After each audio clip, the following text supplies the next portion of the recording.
solung etorem kabon laju ye bom laju aggide mirgado pe kabon laju ye bom laju aggide mirgado pe omu muk se de dile luchu tu ye sine ko je nanake omu muk se de dile luchu tu ye sine ko je nanake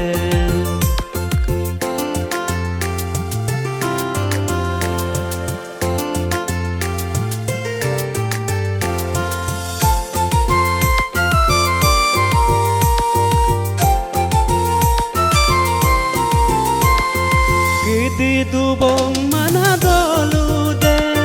dolu musube irgama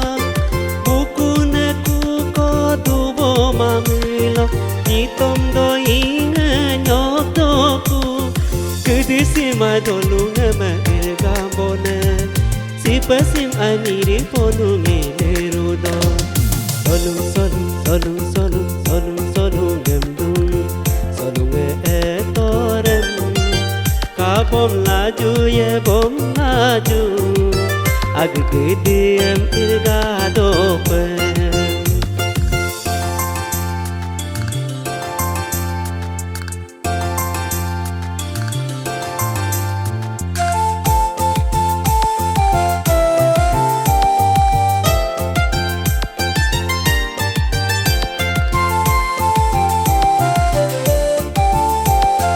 solung toru nyingaranda goluk takam ke gidisipe teloponu pariato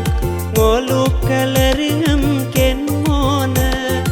asenganga mi bom la pese ngolu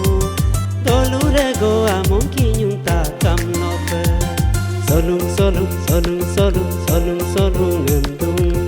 solung etorem bom laju ye bom laju aggide mirgamolai bom laju ye bom laju